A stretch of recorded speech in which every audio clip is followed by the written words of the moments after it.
Roppstar gang, what up? What up? What the hell happened?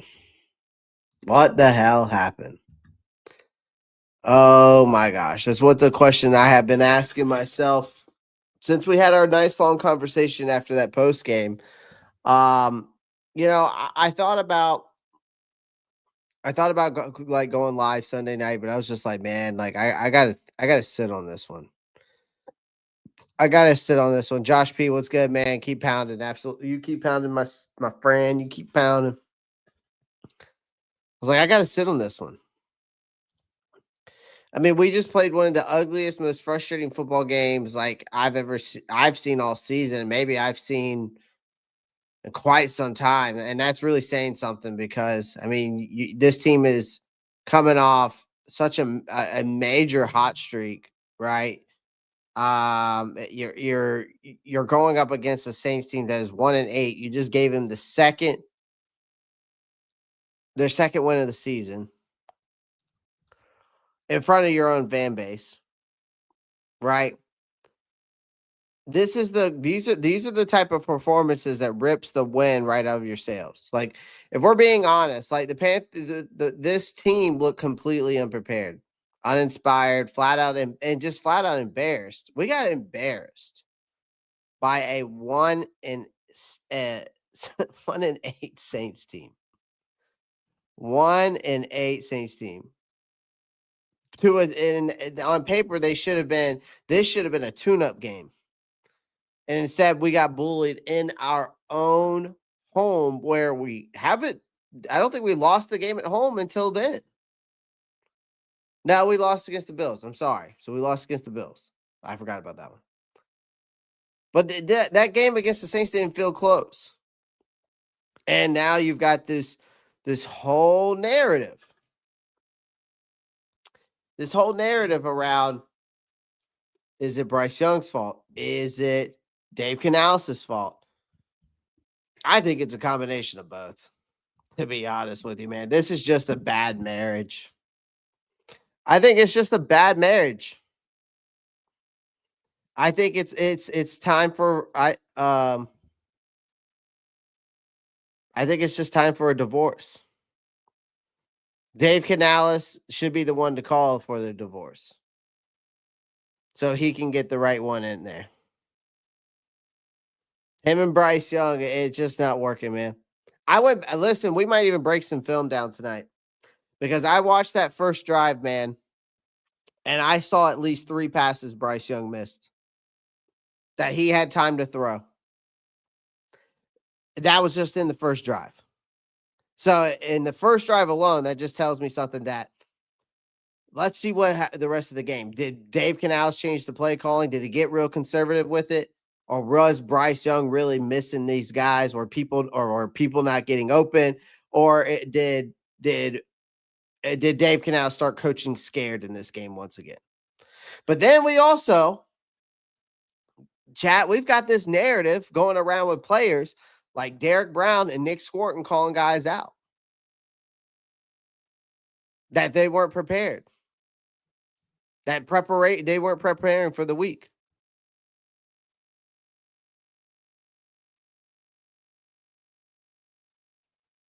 You know?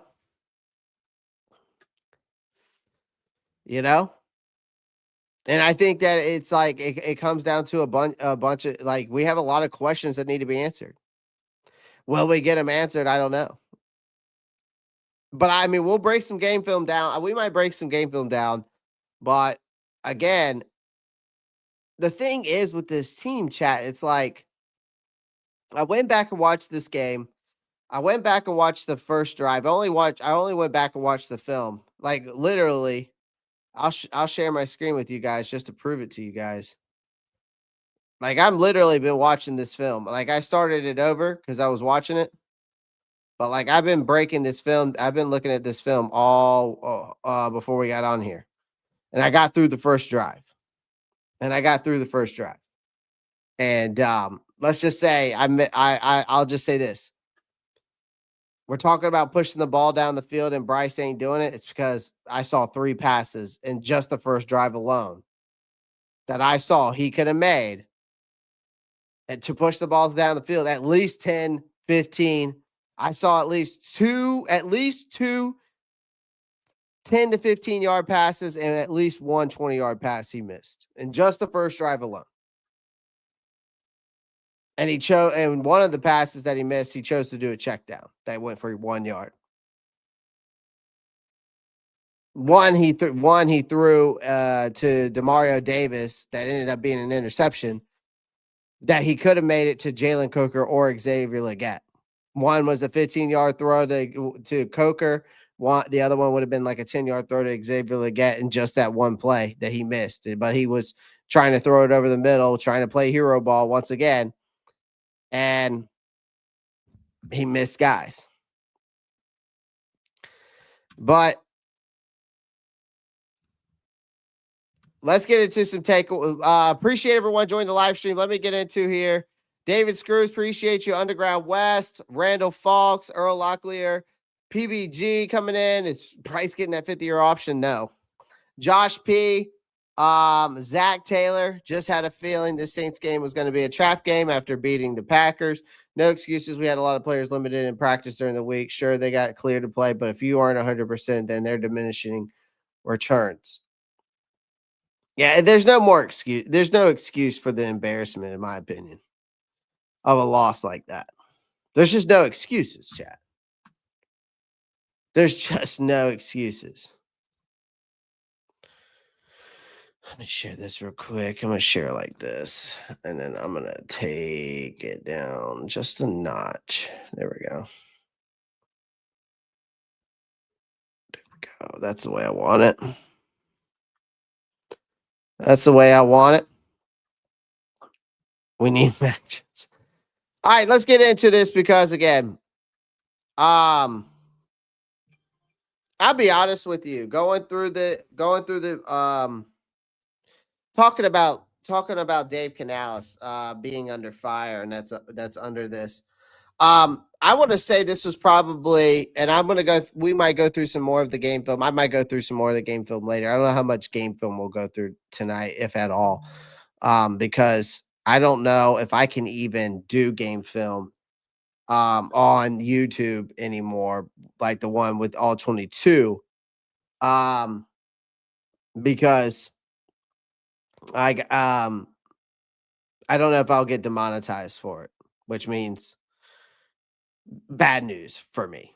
Okay, so I don't know if I'm going to risk it. We might just risk it and say I won't get demonetized for this video, whatever. TJ's not going to come for me. TJ is a realistic Saints fan. He won't come for me. I don't think so. Eddie says anybody but Bryce. Anybody but Bryce. What do you mean by that, Eddie? Carolina Real says we need Mac Jones for a year for him to prove himself. If that don't go well, then go for Arch Manning in 2027. We'll see what happens, man.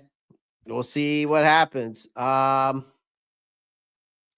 watch mainly Bryson. If he can't plant, hit, and throw, there's no zip on the ball. After this game, I think our floor is 6-11, while our ceiling is 9-8. Zach comes in and says, Dave Canales, I'll be honest with you. We got players calling out players that they're not prepared. So let's play a couple of those clips first. Then I'm going to get into Dave Canales because that tells me a lot. That tells me a lot. If you're telling me that you've got players like this calling dudes out, you know, and then we're gonna listen to a clip as well. We're gonna listen to a clip as well from Dave Canales. We're gonna listen to a clip as well from Dave Canales. Let me see if I saved the Derek Brown one. Actually, I might have. I did. First off, shout out to Dennis Cox of this. By the way, this clip, ESPN the 99 The Fan. Actually, I'm gonna exit out of it and share this tab instead. I'm just gonna play the clip. You can see it from here. You see that is Derek Brown And this is from Dennis Cox. Defense, I know that's something you guys take a lot of pride in. Just how particularly frustrating is that? It's very frustrating. You got to fix it. It's something we'll get in here. One thing we don't do, we're not going to point fingers. We didn't overlook them. We just didn't execute. And then just moving past this, getting as a leader on this team, like what's the message to the guys? We're going back to work tomorrow. I mean, it's not like it's any different than if we would have won, if we would have lost. Going back to work tomorrow. Tuesday, regroup, get your body right. Shit, Wednesday, we're back on the field.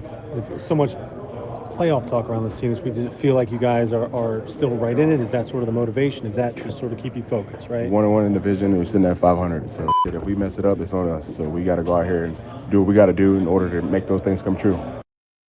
Okay. So here's that clip. I want to go to another clip. Here by well, let's hear Nick Scorton, who's a rookie. Let's hear him out real quick. Figure this out, you know. Some guys got too big headed and forgot what really goes on in the NFL. Like I said, I haven't been here long, man, so I can't speak on, you know, what it's supposed to look like and everything like that. But I know what we're supposed to look like because, you know, I work hard myself. So I think, man, getting back to our roots, you know, this week, and, you know, putting our hard hat back on and, you know, getting to work. Going off that, you guys supported 100%. Then Josh Norris, who I like to follow on X, comes out and tweets this out. He goes, so what's going on with the Panthers passing game?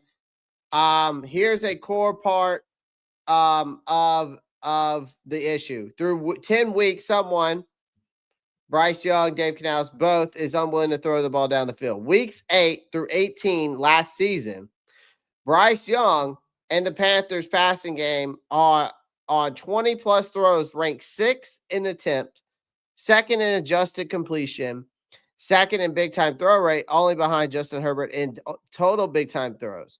In the same 10-week sample this season, that has dropped to 31st in attempts, 7th in adjusted completion, and 5th in big-time throw rate. Someone is scared to turn the football over. They're playing it safe, prioritizing the run game and defense, but the ceiling must be expanded. And then we get this. There are opportunities. So shout out to Sheena Quick for this video. Dave Canales is calling. Dave Canales on calling more explosive passing plays. I'll call them more when we have more success. Those things come to life for us. That's one of his quotes. Let's hear what he says. Like there are opportunities there. There have been drops. There have been play mishaps. Are you pushing the ball downfield with your play calling, or do you feel like there's just a disconnect with the production?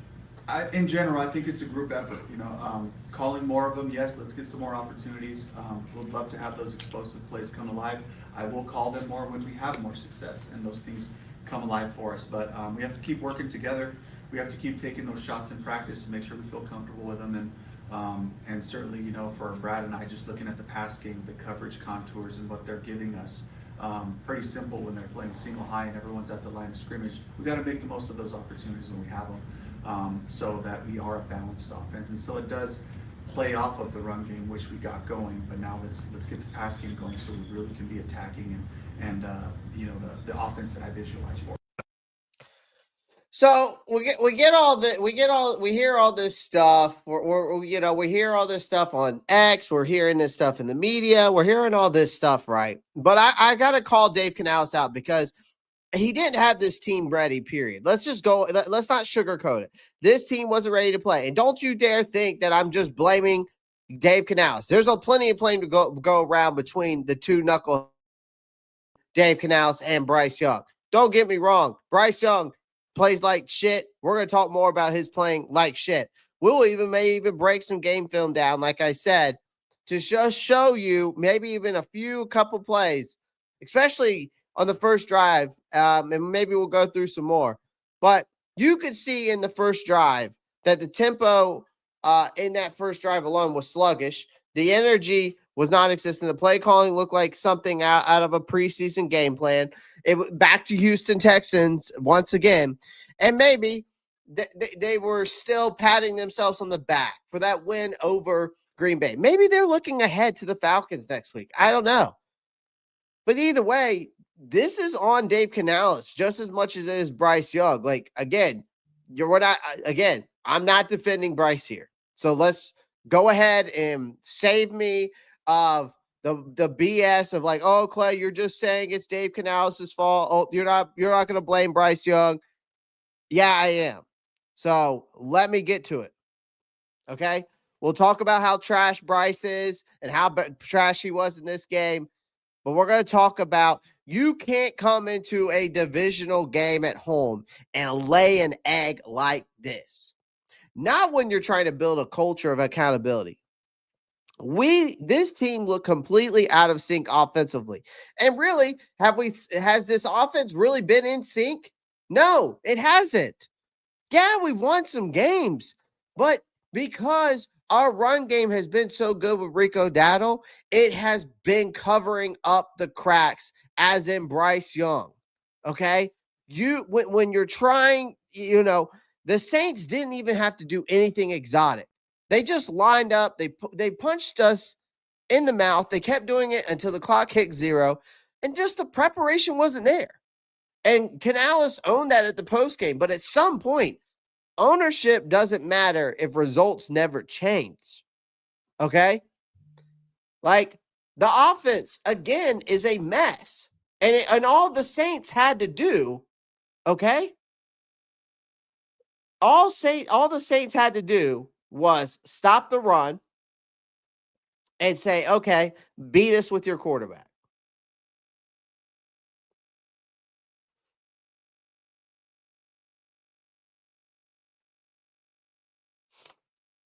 Beat us with your quarterback. Yeah, but broski, that's called coaching scared. And when you coach scared, not only is Bryce, it's not just going to be Bryce that plays scared, it's going to be the rest of the team that plays scared. But again, this team did not look prepared, broski. Preparation was not there. The preparation of this team is not there. And I get what you're saying. I don't disagree with you to that, to a certain extent. But we have to talk about the preparation of this game. And obviously, when we've got, right? When you've got other players calling out other players, even though they're not calling names, that is also saying something that's going on in the locker room, broski, that these guys, after we got on this hot start, we've got guys in the locker room that just think that they don't need to prepare as much for some reason. So this team, basically what that's telling me is that they overlooked the Saints and they were looking ahead. Broski, I hear you. We're going to get to Bryce. I hear you. We're going to get into the game film probably. We might just need to just go ahead and do it. I might get demonetized for it, but it might just be something for us to worth looking at so that we can all just have this stop having this conversation. Okay, we're going to get to Bryce. Don't you worry. Because, again, this offense was such a mess in this game. Outside of a handful of flashes, this offense was just stuck in neutral. You got Bryce over here, 17 for 25, 124 yards. He should have had 2 interceptions. No touchdowns. I mean, this is not winning football, man. It's not even close. Again, this run game with Rico Dowdle was hiding the cracks in Bryce Young. Bryce has shown some flashes last year, right? He showed a lot more flashes last year after benching. And then now it's just like he's taken a huge step backwards. Again, indecisive reads, off-target throws, just no rhythm with his receivers. You got Jalen Coker and these guys as we scroll down here. You look at Jalen Coker and Xavier Legette. Xavier Legette, 0 for 0, targeted for 1 time. Jalen Coker, 3 catches on 4 targets, 21 yards. That is Jalen Coker or Excel is supposed to be your wide receiver too. Teteral McMillan's your top wideout. But you look at just those two alone, Xavier Legay and Jalen Coker, you got to let that sink in a little bit. Nobody, and there were some plays that I was watching through the film that there was some separation issue, but it's not throughout the whole game. Nobody was threatening the defense, in this game. Everything was just underneath. It was predictable. It was slow developing. Even the run game, which has been our saving grace, was non-existent. Rico looked off from the jump, managed just some short games, getting brought down on first contact all afternoon. Whether it was the quad injury lingering or just the Saints stack in the box, which really they didn't, because here's I saw an interesting tweet out there. I think it was Dunk from An Unnecessary Bluntness. He tweeted out today. Let me find it real quick. So it wasn't that they were stacking the box. Okay, Saints only stacked the box 8.7% of the snaps, according to the NFL Pro. So let that sink in.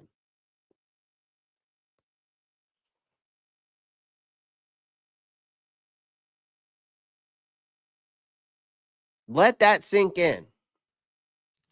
Saints only stacked the box 8.7% of stacks, according to NFL Pro. That was the fourth lowest of the week.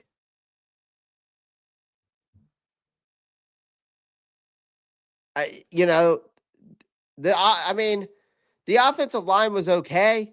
They were getting bullied at the line of scrimmage. Demario Davis looked like prime Luke Kuechly, diagnosing everything, flying to the ball, wrecking plays before it started. It was domination by him, pure and simple.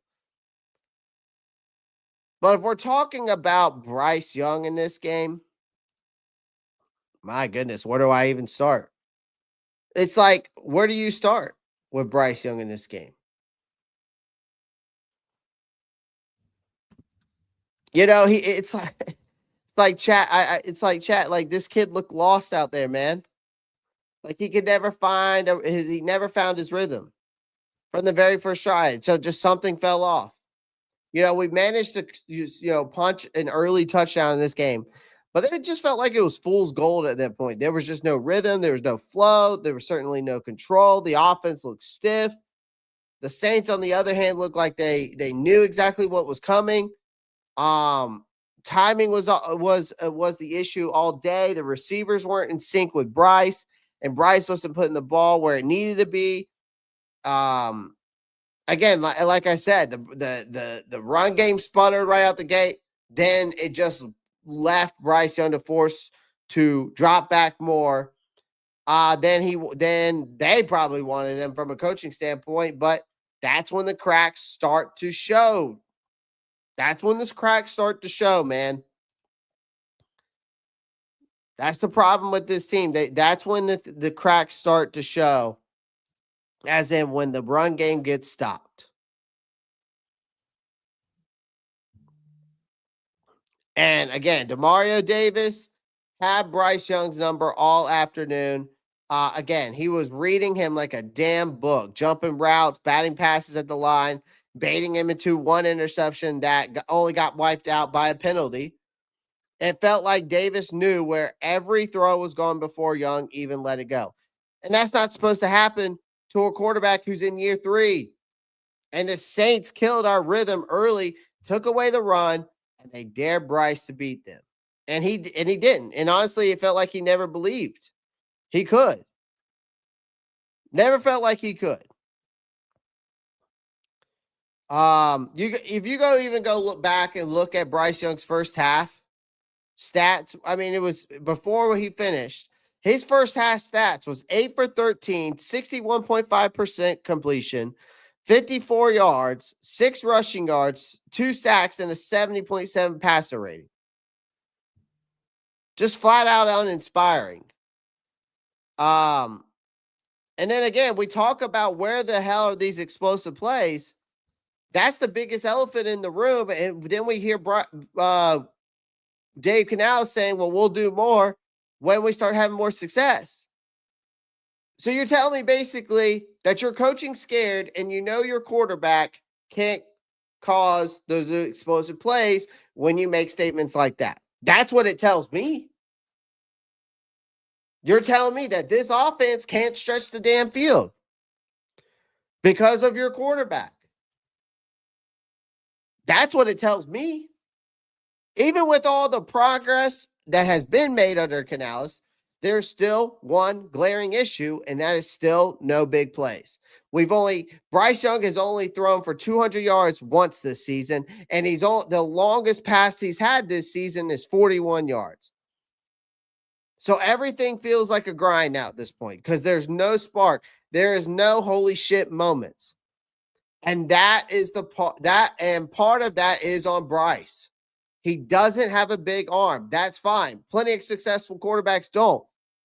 But he's got to make up for it with anticipation. He's got to make up for it with accuracy. He's got to make up for it with confidence. And on Sunday, we saw none of that.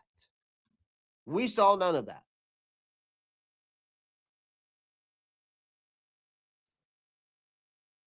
And the Saints knew it too. They knew it too. They dared him to throw deep and basically said, go ahead and try to beat us over the top. And he couldn't.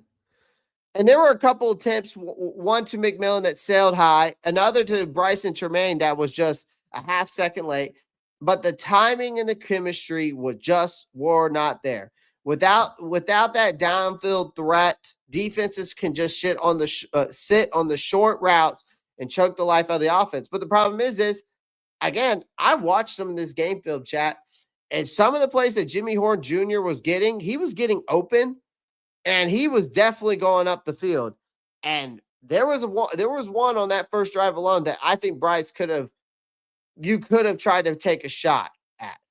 And he totally missed it, obviously. But if you don't figure out how to generate chunk plays soon in this offense, every decent defense that we face going forward is going to do exactly what New Orleans did, is load the box up, blitz smart, and wait for Bryce to crack. I mean, the Saints just dared Bryce to beat him the whole game, and he couldn't. You take away Rico Dowdle, make Bryce Young win the game with his arm, and that's exactly how they did it. And it worked to perfection.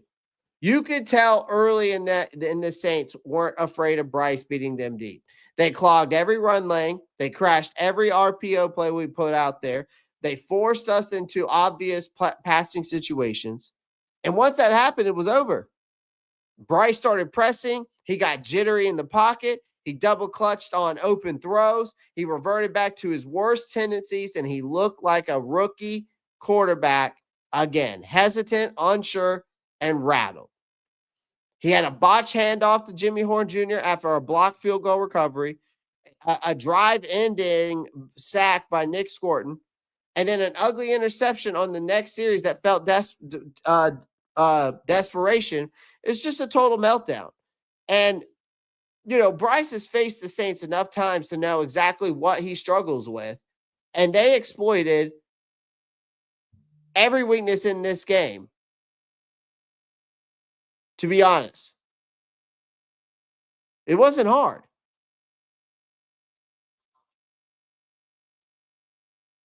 This was a step backward. No way around it.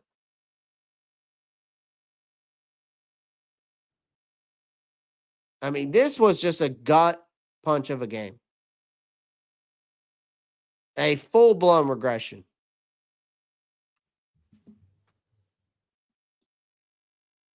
A full-blown regression.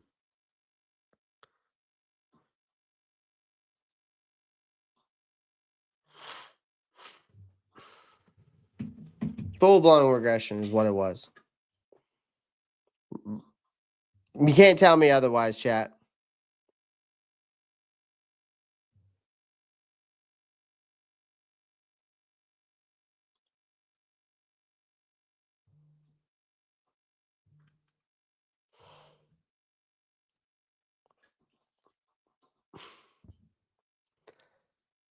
Bryce, who had been Bryce actually was trending upwards for a few weeks. And he just takes a massive step back. It's like he goes up and then it's right back down. Then he goes up and it's right back down. It's the inconsistencies. It's time and time again. We're having this conversation every single year since he's been on this team. The bad habits returned, the sloppy footwork, the panic decisions, the lazy throws, the trust in his offensive line evaporated the moment the pressure got close. His body language said it all. He didn't look confident. It was easily one of his worst performances as a pro. And listen, guys, you can like Bryce Young. I don't care if you like him, you dislike him. Here's the thing. I like Bryce Young. I wanted this to work out since the beginning when we got him because of what we gave up for him and and hoping to find the franchise guy once again.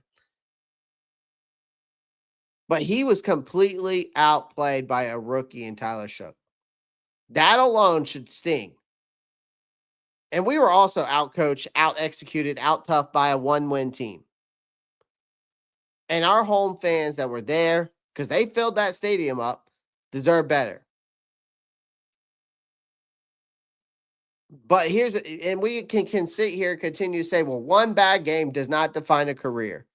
That may be true, but it does after 3 years of it.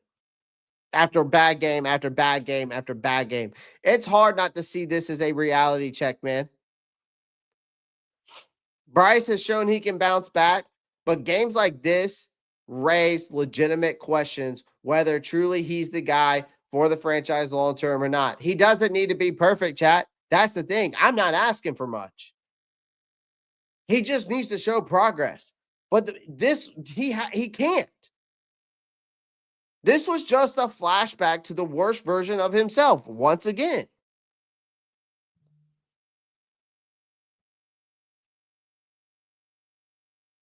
It's his struggle. Bryce Young's struggles are just impossible to ignore at this point.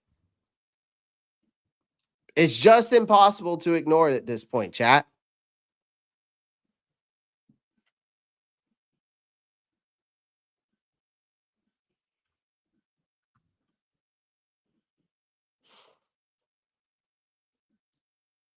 I won't forgive him. The only way I would forgive Bryce Young is if he goes in Atlanta and he throws for four touchdowns and 350 yards. I may forget of him slightly, but he would have to do that. He would have to have a performance of a lifetime. A performance that would break my arm.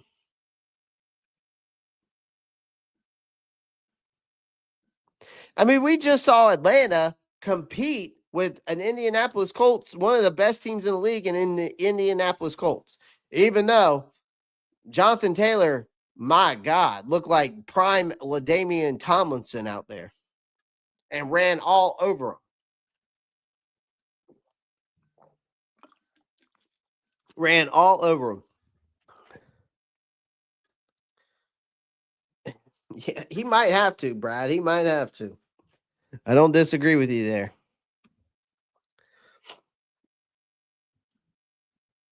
But chat, he's thrown for 200 yards just once this entire season. This is way back in week 2 against the Cardinals. And most of that came in garbage time. And since then, 7 straight games, chat, under 200 passing yards. That is not development, chat. That is a regression. It's not like he's running into top-tier defenses every week. The Saints came into this game ranked near the bottom of the league in pass defense. And he still couldn't get anything going.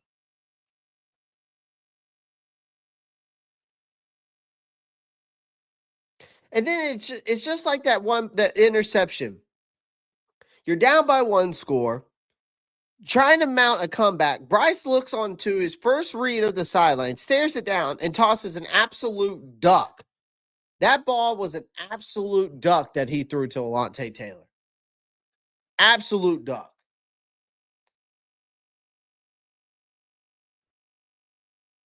It was a rookie mistake. Nothing else. Not something you should expect from a guy who's supposed to be the franchise.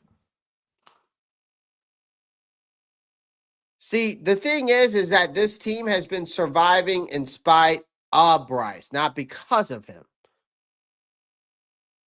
Like, we're still technically in the mix of the NFC South. That's great. But this record isn't about Bryce Young leading the charge. It's about everyone else dragging the offense along. Rico Dowdle has been the heartbeat of this team. He ran for nearly 400 yards across 2 wins this season, basically put this offense on his back. The defense has been forcing turnovers, keeping games ugly, which has been enough to squeeze out these wins. When you really break it down, Young's been more of a passenger than a playmaker. And that's not what you want for your supposed franchise quarterback. I mean, we click on Bryce. Go look at these. Let's look at his rankings real quick. Okay. 25th in passing yards. 20th in touchdowns. Okay. 60 tied for 66. I don't even know what that means. In interceptions. A 40.7 rating, passer rating, or QBR rating, sorry, which is 29th. His passer rating this year, let's see. His passer rating is a 79.7, so that probably puts him in the bottom tier, 31st in the league. Like, the only guys below him are either backups or rookies just trying to survive through this. And his passing attempts, you look at it, it's at 5.6, which is only better than a handful of backup quarterbacks. He's basically dinking and dunking every possession. He is terrified to push the ball down the field. That's not sustainable. It's just not sustainable.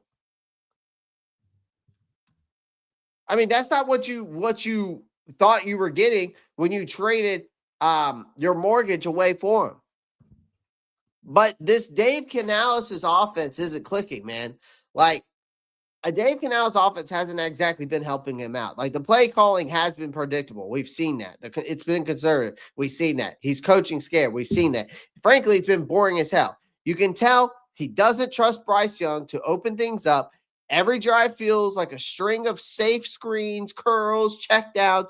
At some point, if Bryce can't run the offense the way it's supposed to be run, that's not on the playbook. That is on the player.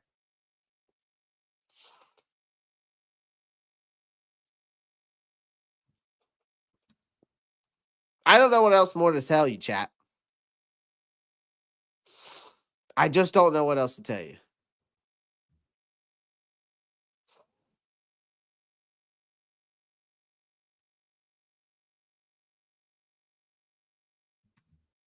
That's like we got a quarterback problem.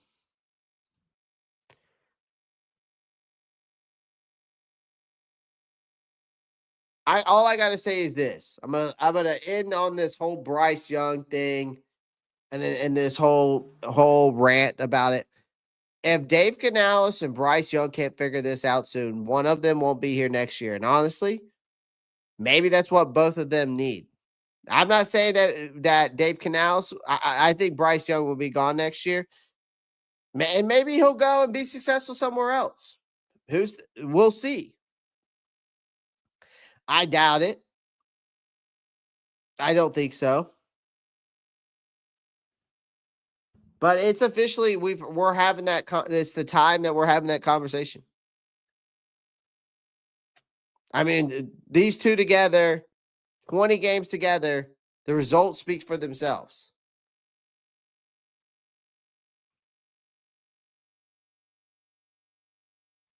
Like I said, I'm not anti-Bryce. I'm not anti-Canales because I want this to work.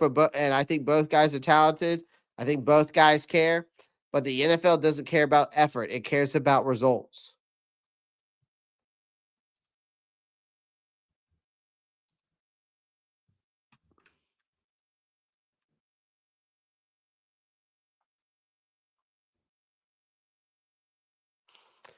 So that's just my let's move on from this. Let's talk about J.C. Horn real quick.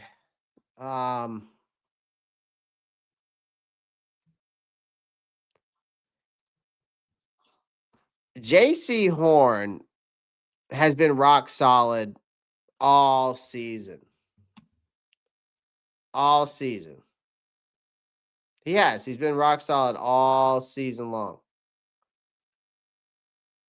Why does this not? I wish the ESPN thing would go away. I wish it would go away, but it is what it is. Yeah, I mean, J.C. Horn has been rock solid all season long. And yesterday, my goodness, man, it was brutal. Twice, he literally fell down in coverage. Both times led to a touchdown. That's 7 points per slip, game-changing mistakes from one of our defensive cornerstone. It wasn't bad, just bad luck. His technique looked off in this game. His recovery speed wasn't there.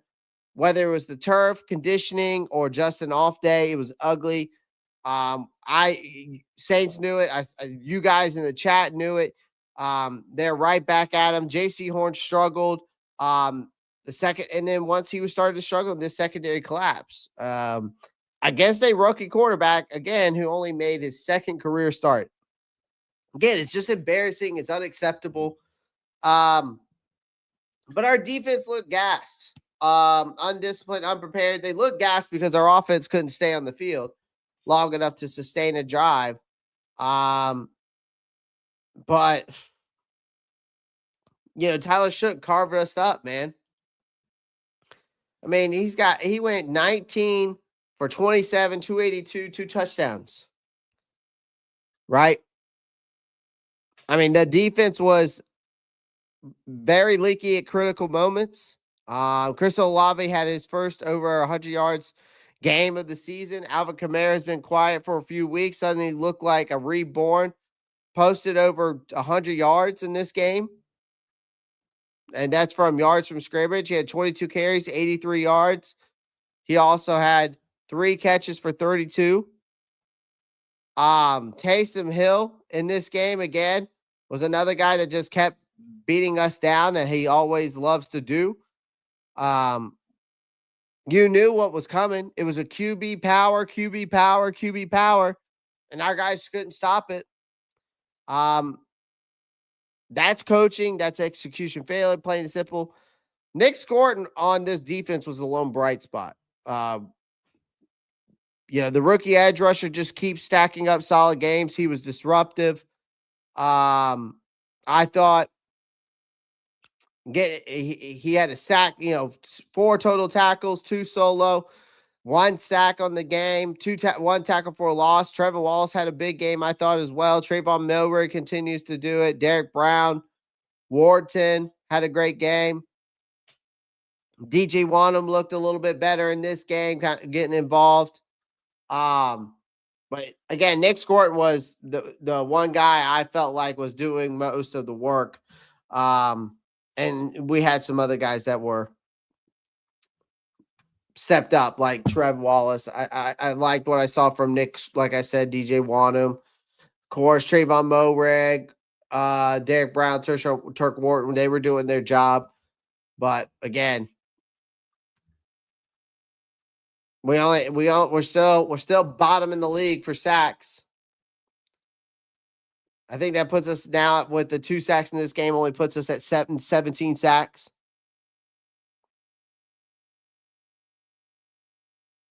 So, Jesus, what is up with you guys in this chat? My gosh, what's up with all the capital letters? What is up with all the capital letters? Are we yelling in the chat? Is that what we're doing?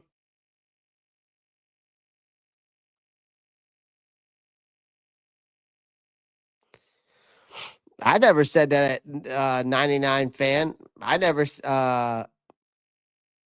trolls. Is that what they are? Yeah, I never said that just because we win, that's gonna make me forget about Bryce. Never said that. See, these are people that put words in my mouth that they don't fucking listen. I definitely never said that. I've been saying, and I just said it, that this Bryce was holding us back. And I just said that he would have to break my arm and be consistent. And he would have to throw for 350 yards and 4 touchdowns.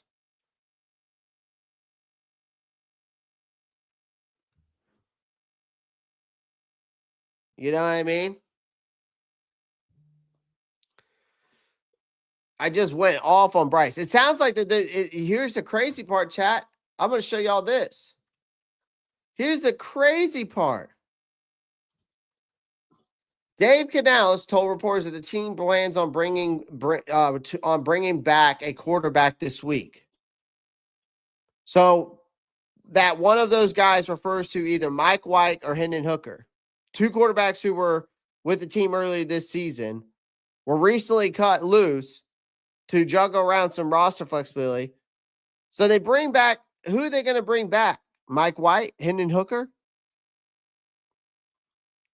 It's not like either one of those guys coming in here screams franchise changing. You know?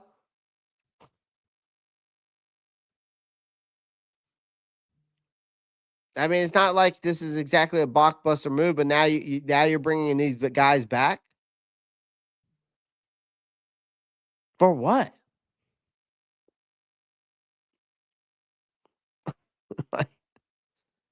What's the point? What's it doing? Because again, what are we doing? I get that Hendon Hooker is a hometown kid from Greensboro, was a 3rd-round pick with Detroit. He began on the practice squad here before he got released last Tuesday. He's still a raw, still developing. He's been coming off that ACL injury from college. It hasn't been the same since. There's some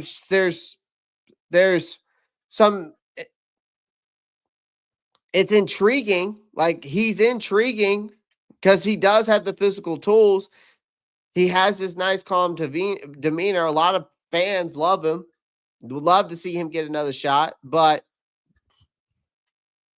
if you watched him in preseason, my goodness, it's not exactly what you would say like blockbuster. Don't y'all even talk about Jack Plummer. He's doing what he needs to do. He's plumbing toilets. All right. He needs to go back to Louisville because what's his name? Moss there at Louisville sucks. But Mike White, who actually dressed up as an emergency 3rd quarterback back in week 9 when we played the Green Bay Packers, right, was released this past Saturday. His roster spot went to rookie defensive line Jared Harrison Hunt, who was promoted from the practice squad. And Mike White never got any snaps. And he's a veteran with real NFL experience. He's a guy who's been thrown in chaos before and at least knows how to manage it without panicking. You know?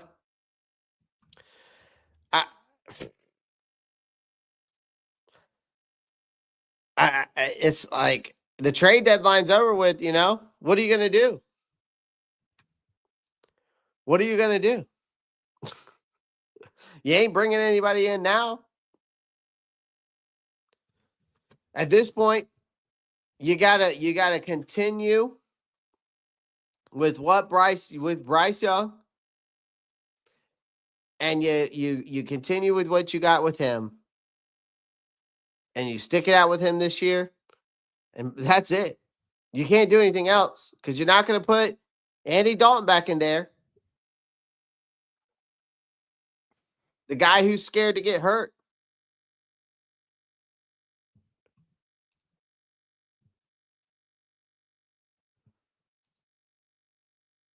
The guy who can't move out of the pocket when it collapses.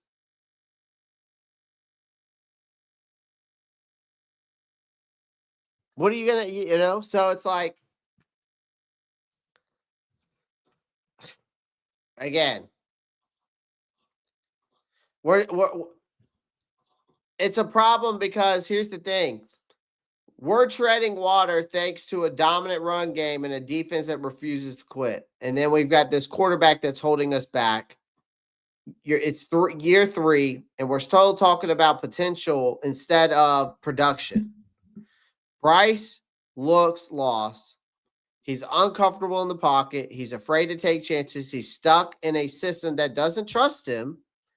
And that could be a cause of all of that. But it's not time. We can't give up on him completely now at this point. But it is time to have a conversation that if this keeps up, you can't afford to pretend that this is fine. Because right now it's not. It's not even close. It's just like I said. Again, I'm not anti-Bryce. I'm not anti-Canales because I want this to work. But both guys are talented, I think. Both guys care. But again, in the NFL, it does not care about effort. It cares about results. Mediocrity does not get you to the playoffs. Mediocrity does not get you to a Super Bowl. You go look at the 20 games between Dave Canales and Bryce Young together. The results speak for themselves. Yes, the flashes are nice, but the flaws are killing us. And again,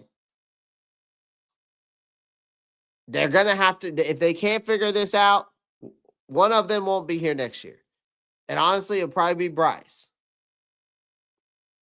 And maybe that's what both of them just need.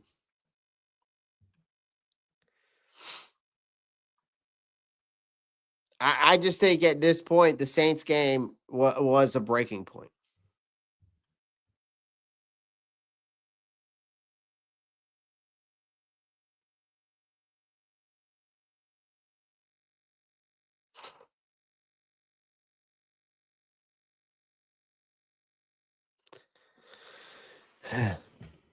Shout out to everybody in the chat. I appreciate you guys joining the live stream. Let's run some tape real quick. Hopefully, I'm going to try to run some tape, chat. And I hope that nothing crazy happens. I'm going to run this speed at slow motion. We're going to get this going here.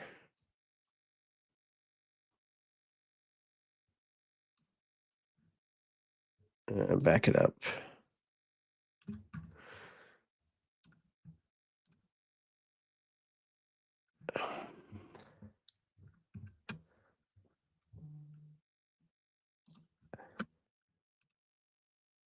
Let's see here. I'm cleaning and listening, though. Appreciate you, man. All right, chat. Hold on. Let me fix this real quick. Okay.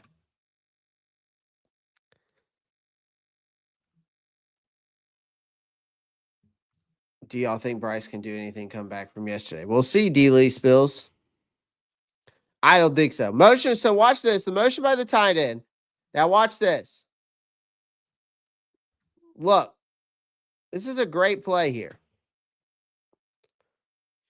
First play is a great play, actually. He comes out. Okay. He finds a quick read here, finds Tetero McMillan. Boom. Short, easy route. It's a good quick read. It gives Bryce confidence. I think that's what they were doing here. It's just a quick read to give Bryce confidence. It's just a quick curl route. That's all it is.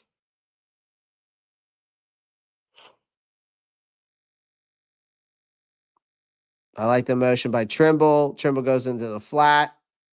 Boom.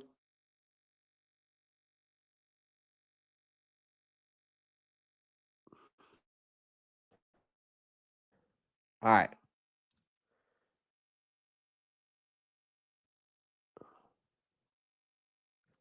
I think this next play is a run play, if I'm not mistaken. I think it's a run play.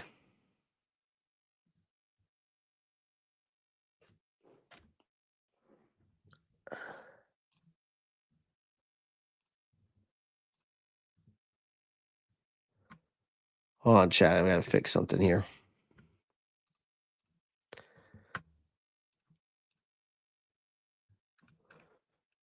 Listen, Clay, I hear you, but trust me, he is the guy. Luke, I appreciate the $2 dono. I just can't hop on that train, brother.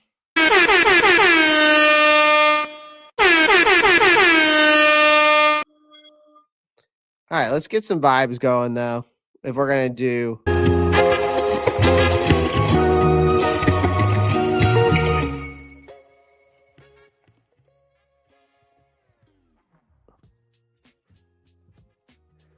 All right.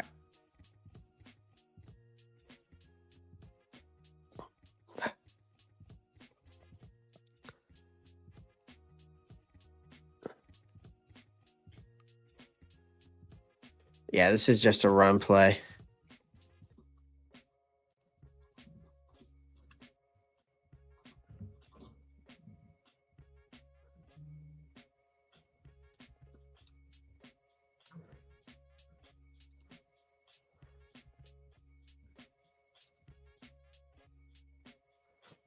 All right. So this is motion by the tight end. Play action. Now watch this play here. He sees the pressure coming from Chase Young, and he immediately just goes to Tre'von Sanders. Okay, nothing he could do there, really. All right, if we watch it again.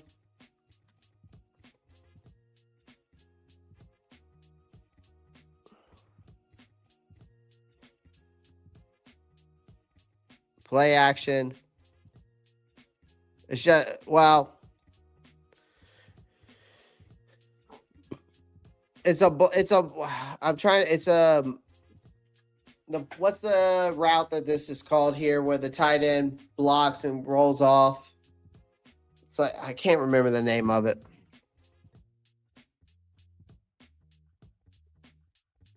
You would think Michael Hunt.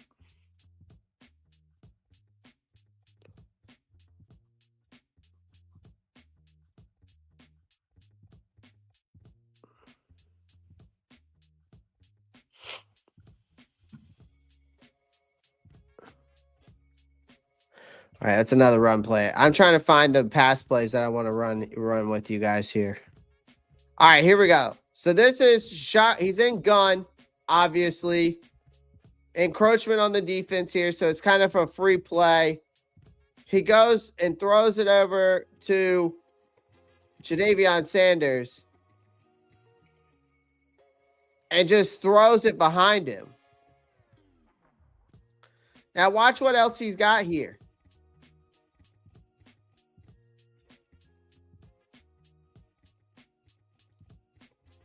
If he just waits it out a little bit, he's got no pressure here. It's a free play.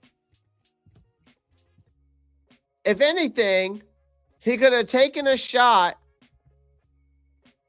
right here at T-Mac going across the field, or you've got one-on-one coverage right here with Leggett. Take a shot. Watch it again. So watch it again. Watch T-Mac and watch Excel. If he instead just tries to force this ball, and that ball that he threw to Tre'von Sanders not only was thrown back, but he should have just thrown a back shoulder fade to him. Should have just been a back shoulder throw. But watch, if he waits instead of forcing this throw, why not take one-on-one coverage over here down at the bottom with XL? And why not, or wait and with T-Mac going across the field? Now, you guys can correct me if I'm wrong in the chat.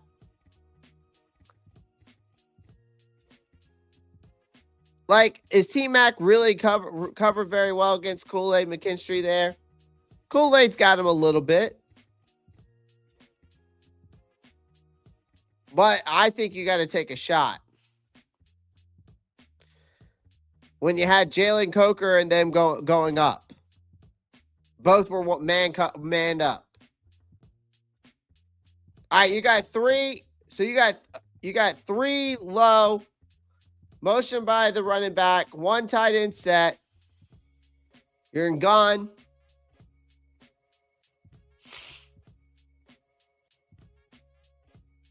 Okay, just fakes it.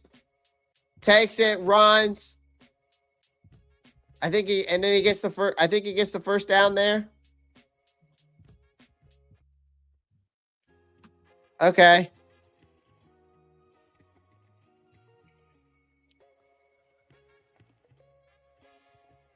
Oh yeah, it's the same play. All right. Now this next one, I'm pretty sure because this is just the first drive, chat. It's been a while since I've done field breakdown with you guys. It has been a while. It has been a while. Okay. This is just a handoff. All right, I'm skipping this because I just want to get to the pass plays. I wish there was easier way to maneuver through this, through film.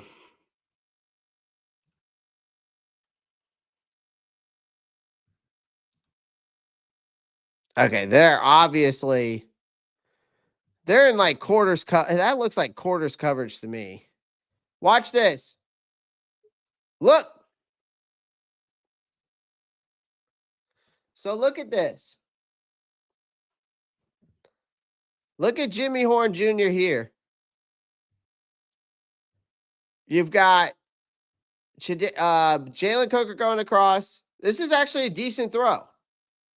So he had some options on this play. Watch this play again. This could have been a shot that you might take with Jimmy Horn Jr. here, though. If you really want to push the ball down the field, because watch Jimmy Horn. Watch Jimmy Horn. But continue. Don't look at T-Mac. Look at Jimmy Horn. Safety coming down. Okay, you might not have that there. That's the right throw there to T-Mac. You had Jalen Coker going across there as well. You could have gone with either option.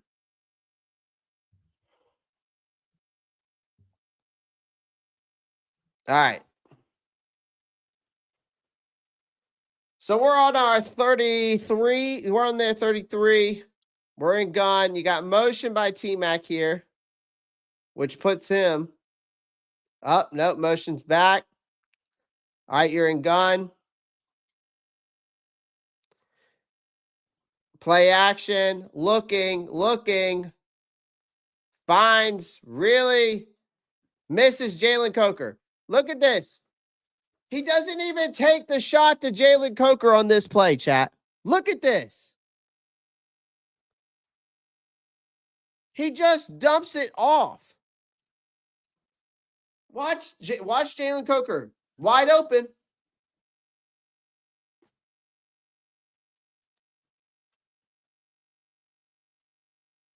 Jalen Coker is wide open on this play after it breaks down. Look, he's past the linebacker, and then by the time he passes the linebacker, he immediately goes there.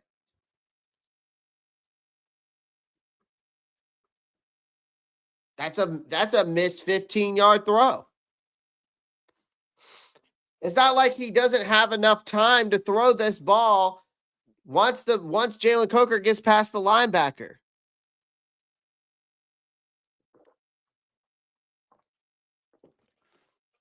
Unless he doesn't trust that he can get enough zip on the ball to lead it to Coker once he gets past the linebacker. And then he just dumps it off there. It's a terrible throw.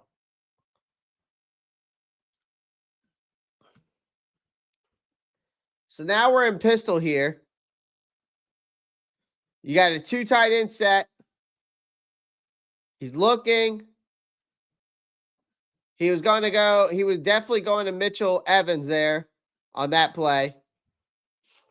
And he also could have had, I think on this play, he could have had T-Mac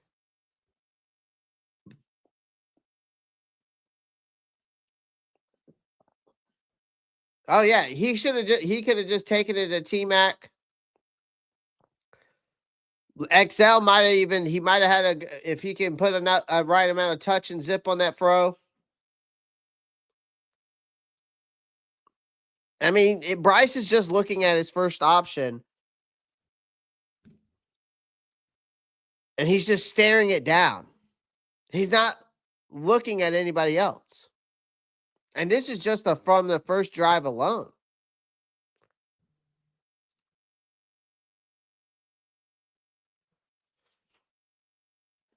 Now, this is the one play I think he misses Coker and Excel on this. Watch this play. This is the interception by Demario Davis. Bryce Young tries to force this ball, and he throws it right to Demario Davis, but he could have had Jalen Coker or Excel on this play. If you watch it again, watch Jalen Coker and watch Excel, and tell me that ball can't go to one of those guys. Excel's right there. Coker breaks out. Either Bryce was trying to go to Coker there and overthrew, led him too much. Either way, it got called back due to a penalty.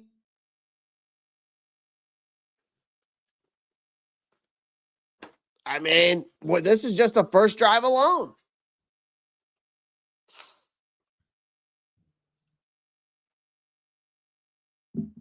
I mean, all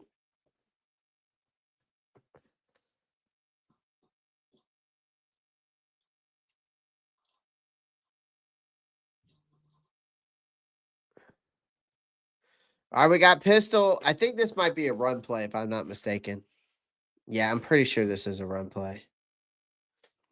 Let me see real quick, because we're going to skip it if it is.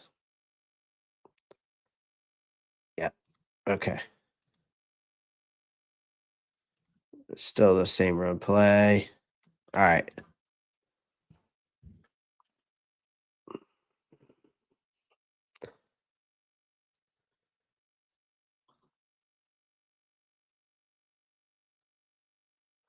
All right, you're in gun.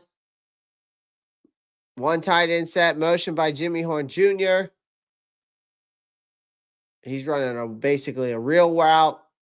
He just dumps it off to Rico Daddle here. And I don't mind that, honestly, here. Because you're just trying to get the first down. And you do. So there's nothing wrong with that. I'm okay with a play like that, especially down here in the red zone.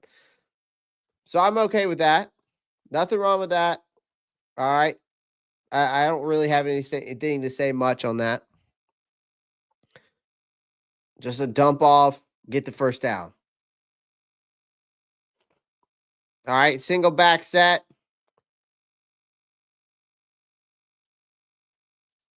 Motion by Coker or Jimmy Horn Jr. here. You hand it off to Rico, and he gets the touchdown. Okay, boom.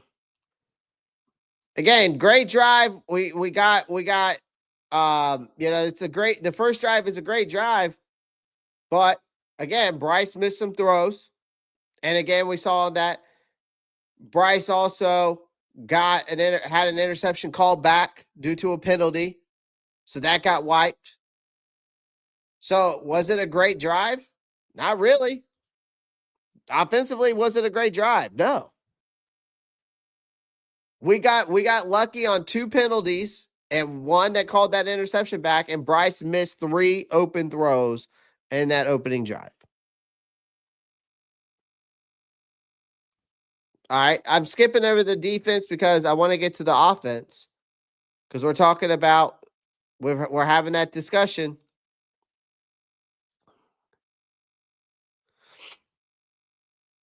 Of Bryce Young and all that stuff. So we're getting to the film of it.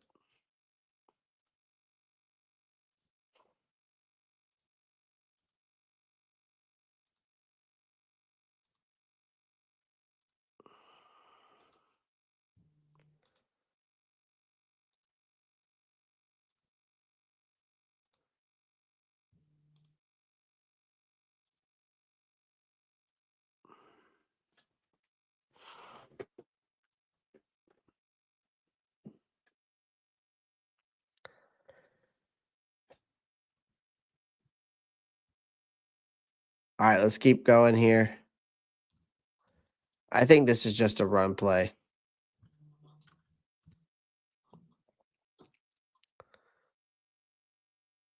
All right, yeah, that's good. And that's a great run play. If he just doesn't get tripped up there, man.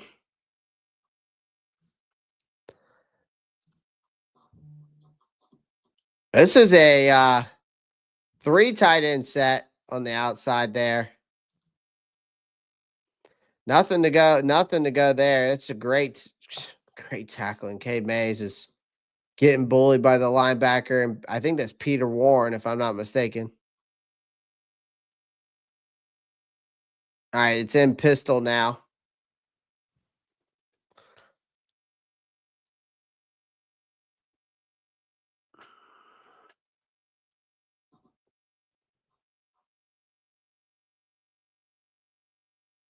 Guys, do me a favor. Make sure you smash that like button, hit that subscribe button. I would greatly appreciate it.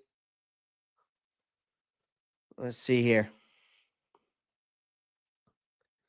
So he hands it off to Rico Daddle. All right, that's fine. I want to get to the pass plays. I wish there was a way I could maneuver it, but I can't.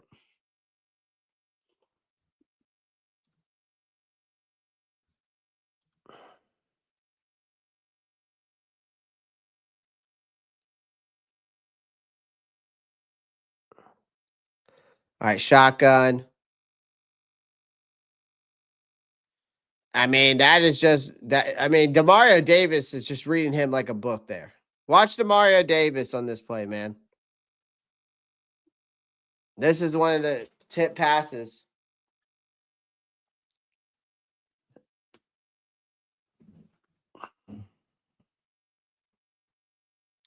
So Bryce steps back. He's looking for Coker. Coker's covered well.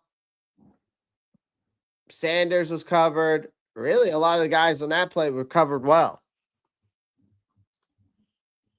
Watch it again. I mean, see, Jadavion Sanders.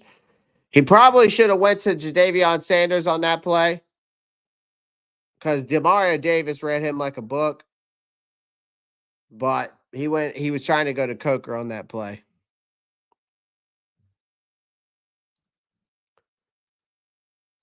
All right, let's see here. Oh, this is a punt.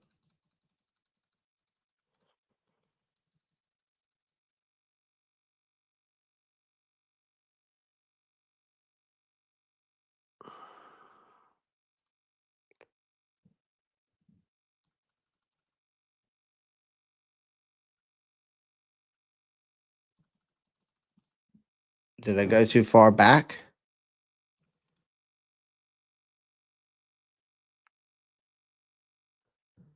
Oh, was this when the defense got their stop quick? It must have been a quick stop. Sorry, chat.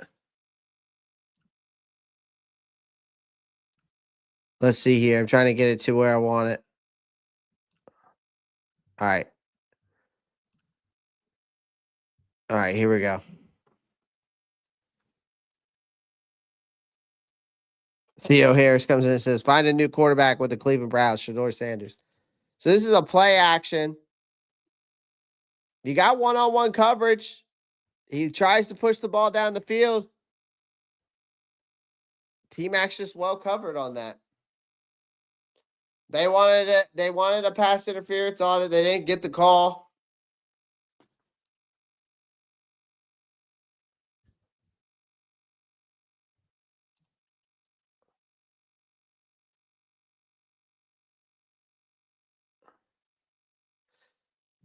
I like Bryce taking a shot there.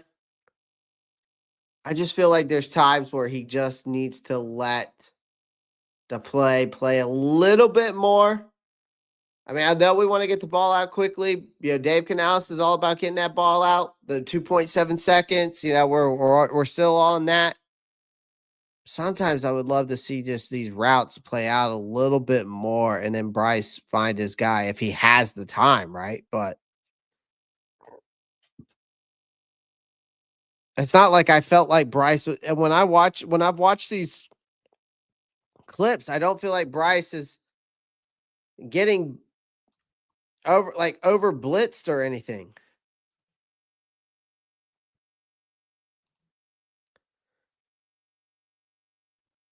So Bryce is looking. Then he tries to move too late on that one. On that one, he waited too late to get rid of the ball. Watch this. He holds on to the ball way too long here.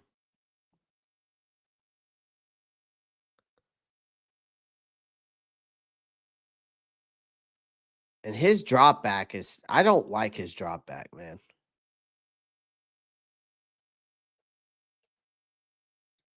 Yeah, I don't like his drop back. Not a fan. I've never been a fan of how he drops back. That's just me personally. And he just holds on to the ball way too long there, in my opinion.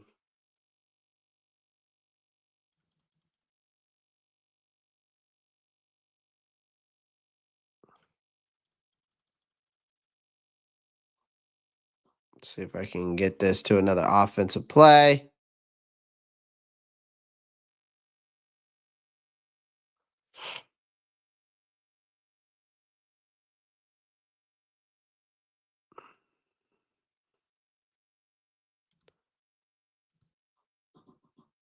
All right, here we go.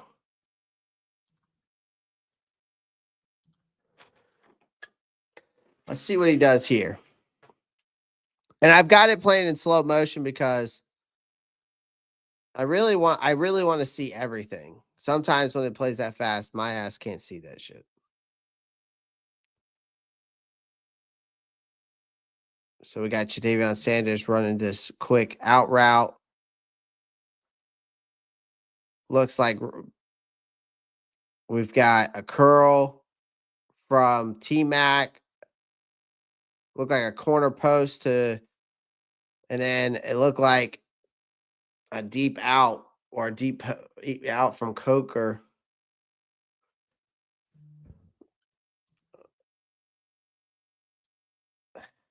Oh, I want to watch this pass. What's up, SC Panthers boy? What's going on, man?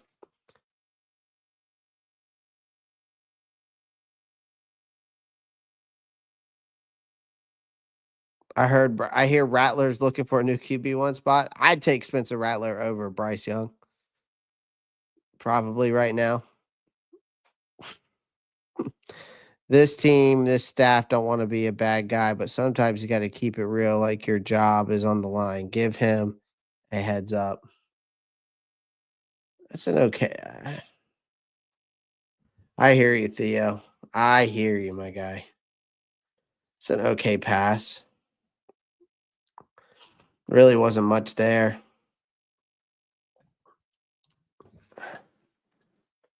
Some of the concepts, though, of these routes, I'm questioning a little bit, but so we got motion by Leggett here.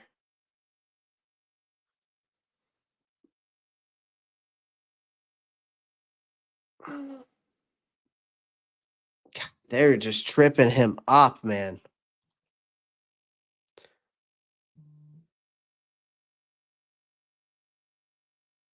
Ugh. Let me watch this. I want to watch this throw again.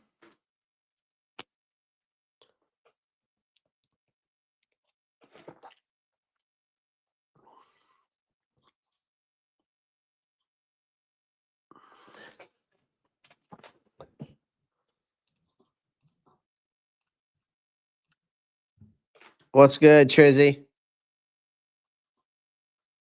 So Bryce steps back, throws this. It's way too far in front of him. Watch that again. Let me go back. And you can tell look at T-Mac here though. Something wasn't right on that play, man. With T-Mac, in my opinion. And I think it's the hamstring, to be honest with you, chat. Okay, he's running. He's running.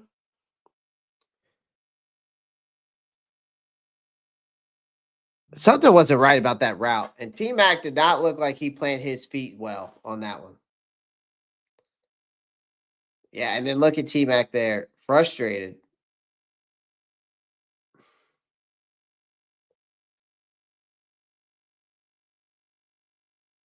That ball also should have been thrown better.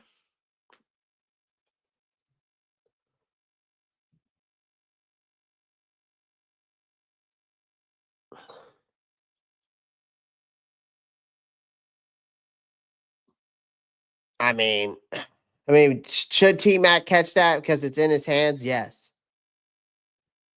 I do believe that. But that ball could have been thrown better. But the route that T-Mac ran could have been better too. But again, that's also could be that again, we're talking about the hamstring could be still be a problem on that play alone.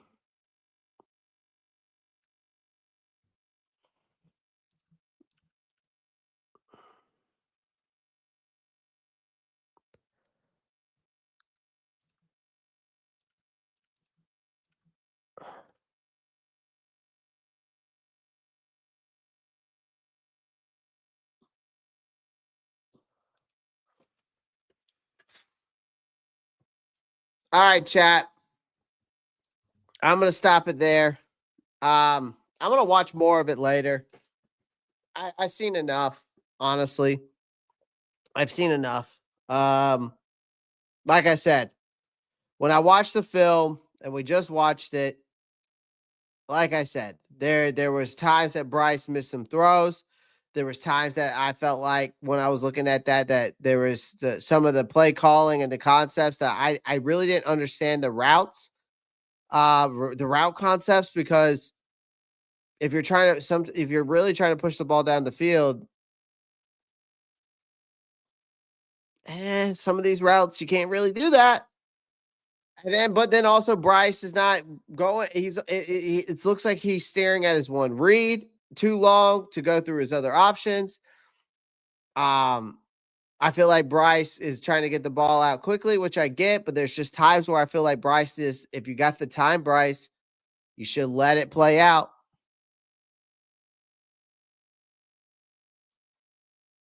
You should let it play out. See what, because like we saw plays where Bryce missed some guys that were open and he forced some throws. There's just a mixed bag there. You can blame again when you watch the tape. Again, there's plenty of blame to go around. Again, I think some of the concepts and the play calling again is still conservative. That's part on Dave Canales, but Bryce Young also has to execute. And there was times where Bryce just did not execute when you looked at it. And there was times where I'm like, Bryce also was not putting the ball in the where it needed to be. And then, but again, the play calling is the play calling. And either way, you've got to execute. You got to make something happen. There's guys out there that make something out of nothing. And that's where I think Bryce Young just isn't able to do. He's not able to elevate the guys around him. He's not able to make something out of nothing. Yeah, he's able to when he's out and about, rolling out more, in the play action pass. I still see happy feet. I don't like his drop back. Like, I don't like how he does this step back and then turns.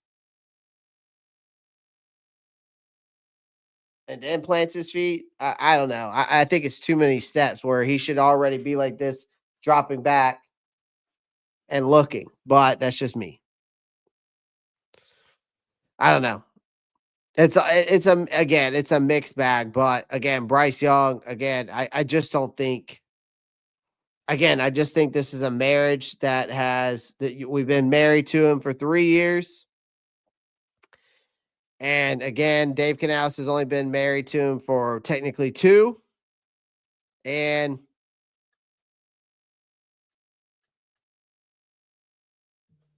It might be time for the divorce papers to go ahead and be set on Bryce Young's desk. Because I think Dave Canales can get it done. I think he just needs his quarterback to do it. And I just don't think Bryce Young is it. Because he doesn't trust Bryce to push the ball down the field. And I can see why, because Bryce misses a lot of guys. He misses a lot of guys. He has a lot of inherent throws. Do I think that Bryce Young will be here next year? Yes. Do I think they'll pick up his 5th-year option? No. Do I think that they will try to bring somebody in here to bring competition against him? Probably so, because you ain't going to have Andy Dalton here next year. So whether it's a Mac Jones, maybe they make a trade like a Kyler Murray. Maybe it's a trade that they make with Kyler Murray. Right? So what, I mean, that's the thing, because now everybody's like, well, where do we go from here, Clay? It's not like they can just hit the reset button and draft another quarterback tomorrow. And right now, we're projected pick like 16th in the 2026 NFL draft. So you're going to be nowhere near the top tier QB prospects like Fernando Mendoza, Ty Simpson, Dante Moore. And after what we gave up to get Bryce in 2023, including the number 1 pick that became Caleb Williams, another big trade up isn't just risky, it's borderline impossible. With that being said, Dan Morgan has to start exploring the market. Maybe he explores a guy like Tua Tagovailoa. Maybe he explores a guy like Kyler Murray, who could become available this offseason. Maybe they go and take a feeler at Mac Jones. Maybe they go and make a trade for Shedeur Sanders. Hell, maybe Dave Canales, the QB whisperer, they take a shot at Deshaun Watson. Not necessarily saying that we should go after the massage guy, but but we've seen some crazier things happen, and maybe Dave Canales can do something with a Deshaun Watson. I don't know. But you guys like Tua Tagovailoa, Kyler Murray, who could become available this offseason, I mean, neither of them are perfect, but they're proven. They're more proven of starters than Bryce Young is.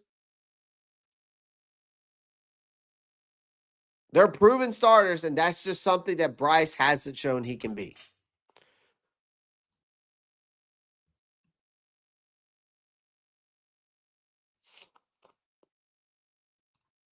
You can't see over the line. I hear you, Black Joker. Regime, the dude, number 2. Appreciate you, my guy. Shout out to you with that $5 donation, man.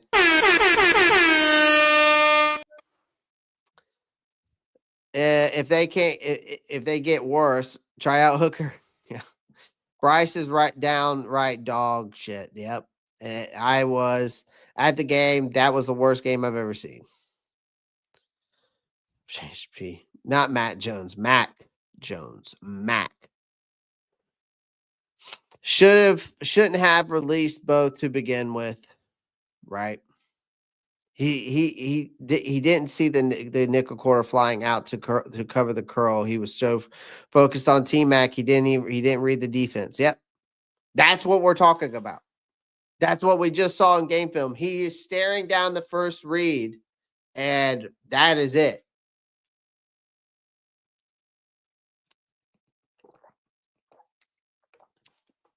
Oh, Panthers blue.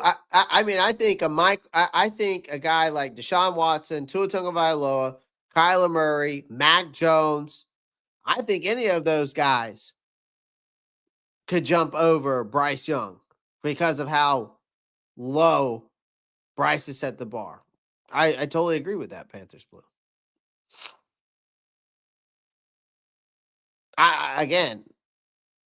I like Bryce, and I've never been an anti-Bryce. I've never been anti-Dave Canales.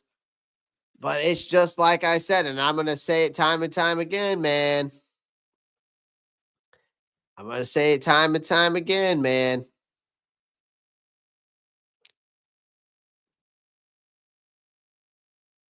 Bryce isn't elevating anyone. That's just the thing. again, he has shown enough over his short career to prove that he can play in this league. I think he's smart. I think he's accurate when he has the time, when he sets his feet, when he's not back there looking like he's got ants in his pants, when he's protected. He's tough as hell. You can't question that. The hard truth is he's just not elevating this team. And that's when things start to fall apart around him. He doesn't have that gear that just great quarterbacks find. You know, the one where they make something out of nothing. Like, that's what I'm talking about. Like, he looks hesitant. He doesn't trust what he's seeing. You can tell he doesn't fully trust the guys around him either. And maybe that's fair. The offensive line, yeah, I get it. We've had injuries, right? The receivers, are we going to say that they can't separate? Someone pull up the separation chart of our wide receivers, because I want to see that. Because I haven't heard that all year. I get the injuries on the offensive line, but I haven't heard anything about our wide receivers can't get open. This isn't his rookie year. So someone pull up a stat sheet and tell me if that is an issue. Because I don't think you can.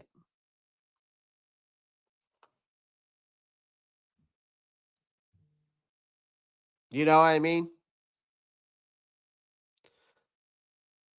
But to the mark of a franchise quarterback, the thing is, the mark of a franchise quarterback is like a Cam Newton and all these other guys, you know, that we see around the league. And what we have with Cam is that those type of guys are able to rise above that sometimes. And that sometimes is something that Bryce just doesn't have consistently. True franchise quarterbacks is being able to rise above that sometimes. Even when things aren't going well, the offensive line's not going well, your receivers aren't creating separation. But there's just something about these other guys that are able even to make something out of nothing, even when that's going on. And so we've just been stuck in this weird loop. Canales needs Bryce to be better to run this system. Bryce needs Canales to adjust the system so he can be better. Neither one is budging. The scheme, I'm going to say this. I don't think the scheme fits Bryce.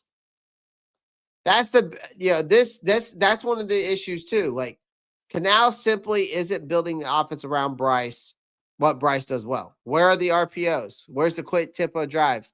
Where's the design movement that gets Bryce out of the pocket and away from constant pressure? Every time they actually do things, the offense moves, but Canales keeps defaulting to this slow rhythm-based West Coast setup that doesn't fit Bryce Young's skills. Now, if your quarterback thrives on tempo and timing, you're calling long development, stationary plays. That's not on the quarterback. That's on you as a head coach. It's coaching 101. You adapt to your personnel. You don't force personnel to adapt to you. And right now, I feel like Canales is trying to prove his system works more than he's trying to win games, and that's a dangerous place to be. So, again, you could make the case, too, where I see that you could say, yeah, the problem is both of these guys. It's fair to say that both of these guys are underperforming. It's fair to say that both might need a change of scenery. If this team eventually decides to move on from Bryce Young, he'll get another shot somewhere else. And honestly, maybe he'll bounce back. Maybe he won't. I think he's talented. So it wouldn't surprise me either way. But if we see this again, you know, what if he ends up looking like a Daniel Jones or a Baker Mayfield or Sam Darnold?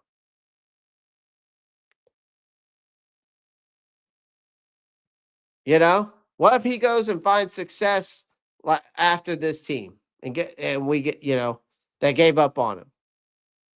But what if we decide to keep Bryce? Then Canales has to absolutely evolve.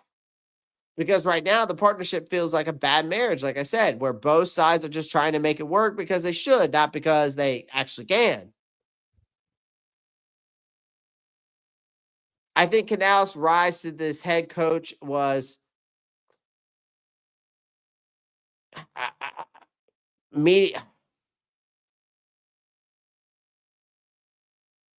I'm not sure his rise to head coach what it was. I'm thinking of a word. But the guy went from being a quarterback's coach to a play caller for one season before coming into Carolina job. He earned it because of his energy, his teaching style, the belief that he could fix Bryce because he was getting credit for Geno Smith, Baker Mayfield, and these guys. And to his credit, he did stabilize him early, got him back on track mentally after a brutal rookie year. But now we're here, and a year later, he doesn't look much better. He looks stuck. So if he's such a QB whisperer, can he get him unstuck? Then that's what the plan is. But again, Bryce is also the problem, man. At the end of the day, it goes both ways. I think Canales has a problem. I think Bryce has his problems. Like I said, I'm not an anti-Bryce. I'm not an anti-Canales. I want this to work. I think both guys, like I said, I feel both are talented. And I know both of these guys care about this team and the game of football. But again, your effort does not matter in the NFL if it doesn't carry any results. And again, we've already seen the 20 games together, and the results speak for themselves. Yes, the flashes we've seen from them are nice. The flaws are killing them. But if Dave Canales and Bryce can't figure this out, one of them won't be here next year. Plain and simple. Plain and simple.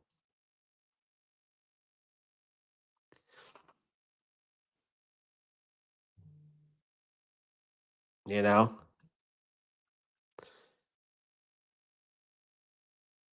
Yep. Carolina Panther, you're correct. They're calling. It's crazy. Nick Scorin's out here calling players out, man.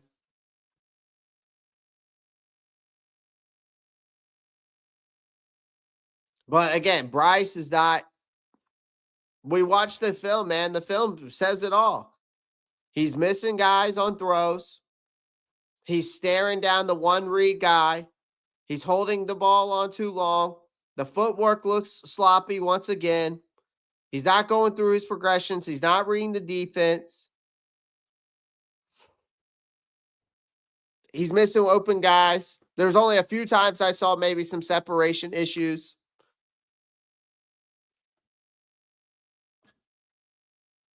Take it for what it's worth, man. I might go through the rest of the film later on, but we've got a QB problem. Plain and simple. Bryce Young is, I've said it before, this team winning and Rico Dowdle's resurgence of this offense has been hiding the cracks of Bryce Young's poor play. And then it just took one team that was 1-8, that was a wounded animal, that was just looking for a win. And a rookie quarterback comes in here and throws for 280 yards and 2 touchdowns, where your quarterback is in year 3 and throws for 124 yards and a pick. Actually, should have been 2 picks. But we're going to are we just going to continue like again, like we can't continue to sit here and say, well, he needs more time. Oh, well, Sam Darnold and Baker Mayfield took 5 to 6 years. Are we really going to continue to say that? Are we really going to sit here and say, well, let's wait 5 to 6 more, wait 3 more years, 2 more years to see if the kid pans out? Hell no. Nobody got time for that. And if he goes off and be successful elsewhere, well, it is what it is. But I just don't see how at this point. I just don't see how. But again, your coach also has to get this team prepared either way, and they didn't look prepared. Let's just call it what it is.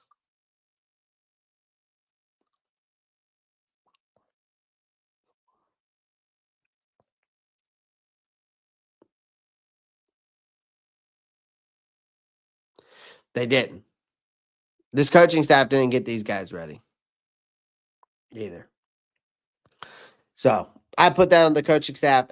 There's a lot of blame to go around, and I think the two suspect 1 and 2 is definitely Bryce Young and Dave Canales. Yep. Yeah. Yeah. So what's next? What's next? I mean, we're now sitting at 5-5. We're still technically in the NFC South race. Thanks to Tampa Bay losing. This is where things get real. The schedule ahead. You got Falcons, 49ers, Rams. This is offense. This offense, again, if this offense doesn't wake up, Bryce doesn't wake up, Dave Canales doesn't wake up and open up this offense, the good vibes we had all in October are now going to vanish quickly. Dave Canales said post-game that this was a lesson in preparation. Well, thank you. Glad you know that, because you got your veteran defensive tackle and Derek Brown calling guys out, not preparing and not being ready.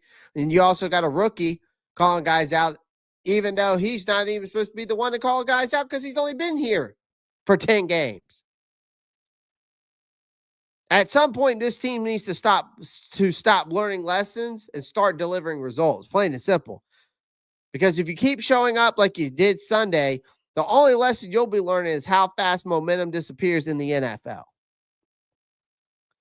Call it what it is. It was a pathetic, unprepared performance by this team that got they got too comfortable.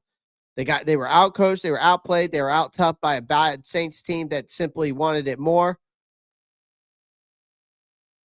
Dave Canales is coaching scared because he doesn't trust his quarterback, and your quarterback can't elevate, can't make something out of nothing. He can't evolve. He can't elevate this team. He's a one-read quarterback. He doesn't go through his progressions well. He's not very good at reading defenses. We're seeing that against New Orleans. And he's missing wide open wide receivers. And the New Orleans Saints had a perfect game plan, and it was you stop the run, force the quarterback to beat us, and that was the end of that. This team still has to fix it. But if this is the kind of effort that continues to show up again next week, it won't matter what this record says. They'll be back to being a team that nobody takes seriously once again. So, and the game film don't lie. So, appreciate everyone joining the live stream. I'm going to hop off of here. I got to get some other content done today. So, again, appreciate everyone joining the live stream. We broke it all down. We watched the game film. I gave you my thoughts on the game. I gave you my honest thoughts on Bryce Young and Dave Canales. Yeah, man. This one was a tough one to swallow for sure. So, shout out to everybody in the chat. Again, I appreciate all your love and support. Make sure you hit that like button. That's all I ask. All right. Hit the subscribe button. Click that post notifications bell. We're almost to 6,600 subscribers. We're actually only 400 away from 7,000. I would love to get that at some point. So, again, make sure you guys share the live out. Tell your parents, tell your grandparents, tell your cousins, third cousins, friends, family. If they're Carolina Panthers fans, I would greatly appreciate that. Other than that, guys, shout out to you. God bless. And as always, y'all know what to do. Keep pounding. I'm out. Peace.